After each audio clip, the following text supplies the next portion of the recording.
शुरुआत करते हैं।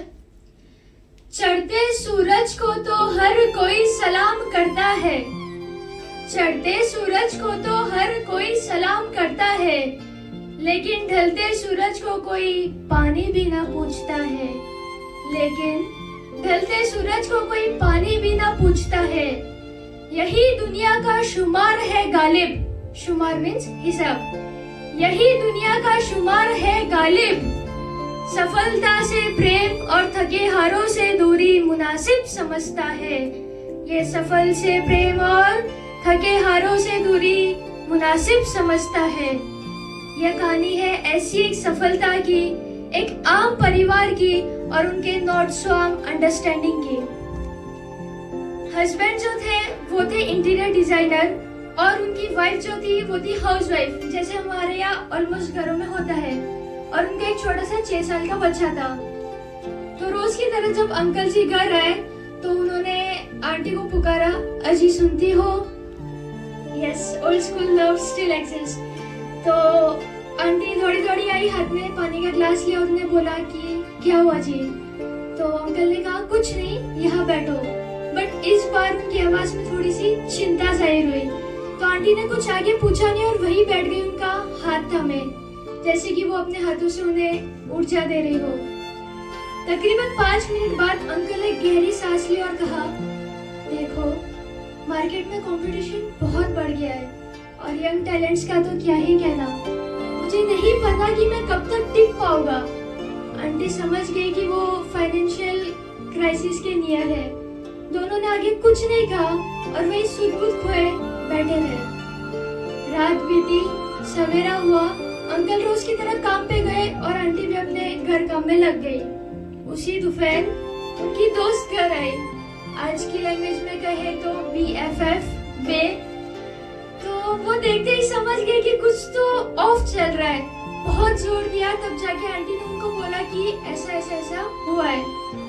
तो वो सुनते ही उस दोस्त ने काल्पनिक घटना रची कि अगर ऐसा हुआ तो। आंटी ने ना आप देखा ना ताव बस झट से बोल पड़ी कि चाहे जो हो जाए मैं बर्तन नहीं घिसने वाली। इन द सेंस वो काम वाली बाई नहीं बनना चाहती थी। ऐसे नहीं कि उन्हें इस काम से घृणा थी, बट उनके कुछ अरमान थे, बच्चे के लिए सपने थे जो वो इस पेशे से पूरा होते हुए नहीं देख पा रही थी। अब उन्हें ये पता था कि उन्हें क्या नहीं करना है, पर क्या करना है उसकी अभी भी खोज जारी थी। बातों बातों में उन्हें याद आया कि उन्हें गाने का बड़ा शौक था, मतलब बाथरूम सिंगिंग वाला नहीं, रियल में गाने वाला। बट सोसाइटी के प्रेशर की वजह से वो कभी सीख नहीं पाई, प्रोफेशनल ट्रेनिंग ले नहीं पाई। तो जब शाम को अंकल जी घर आए तो उन्होंने बात उनके सामने रखी और उन्होंने बोला, ठीक है अगर तुम सीखना चाहती हो तो चली जाओ। अगले दिन वो खुद उन्हें म्यूजिकल क्लास में छोड़ आए। पर यहाँ पे उनकी मुसीबत खत्म नहीं हुई। अब हाउस वाइफ का तो आपको पता ही रूटीन कितना टाइट होता है। उनको अपने स्केड्यूल्स में काफी एडजस्टमेंट करने पड़े।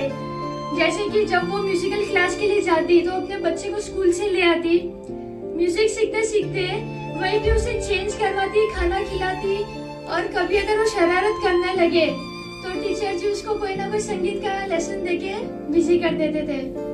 ऐसे ही हफ्ते, महीने, साल गुजरते रहे।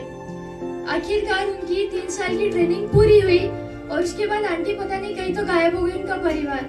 अचानक वो 5 साल के बाद म्यूजिकल टीचर से टकराए और अंकल जी नमस्ते करते हुए आके बोले कि क्या आप इसे अपने साथ कोई शो पे ले जा पाएंगे। मतलब वो समझ चुके थे कि जिस चीज के लिए वो तैयार हो रहे थे वो बहुत नजदीक है उनसे, और टीचर भी ये बात जानती थी। तो उन्हें बोला कि ठीक है आप मुझे भेज दीजिए, अगर वक्त हुआ तो मैं थोड़ा बहुत गाने दे दूंगी। तो वो थोड़ा थोड़ा करके उनके साथ जाने लगी, थोड़े उनके शोज मिलने लगे और लोगों को उनकी आवाज काफी पसंद आने लगी। यहाँ तक कि लोग आके बोलने लगे कि आपकी स्टूडेंट तो आपसे भी 10 कदम आगे निकली। और ये सुन के जो टीचर गदगद हुए वो शब्दों में बयां कर पाना मुश्किल है। जो कला आंटी ने सोच के सीखी थी कि उनका रोज का खर्चा तो निकल जाएगा, वो कला आज उन्हें ये सारी सुविधाएं देती है जो उन्होंने कल्पना भी छोड़ दी थी। जो कला आंटी ने सोच के सीखी थी कि उनके सर पे एटलीस्ट छत बनी रहेगी, आज वो कला उन्हें चौल से आलिशान फ्लैट में ले आई है। जो कला सोसाइटी ने ये सोच के नहीं सीखने दी कि लड़की है, आखिर में तो घर में ही काम करना सीख के क्या करेगी, आज वही कला उस सोसाइटी को अपने चौखट पे लेके आई है, कहती कि मैम प्लीज मेरे शो में गा लीजिए। और इसमें उतना ही इक्वल रोल उनके हस्बैंड का था, जिन्होंने नाई का पार्ट बनने से पहले अपनी मन की बात उनसे साझा कर दी। ये नहीं सोचा कि वो हाउस वाइफ है, इसमें मेरी क्या हेल्प करेगी, फाइनेंशियल रोल में तो उसका है ही नहीं। बट फिर भी उन्होंने अपनी मन की बात की और आंटी ने भी जाके एक्शन लिया तो उनकी हालत सुधर चुकी है। और लास्ट में एक ही रिक्वेस्ट सबसे स्पेशली पेरेंट्स से कि आपको अपने बच्चों को जो बनाना है शौक से बनाइए, बट साथ ही उन्हें जो करना है उसका भी प्लीज पूरा पूरा पूरा मौका दीजिए। That's all.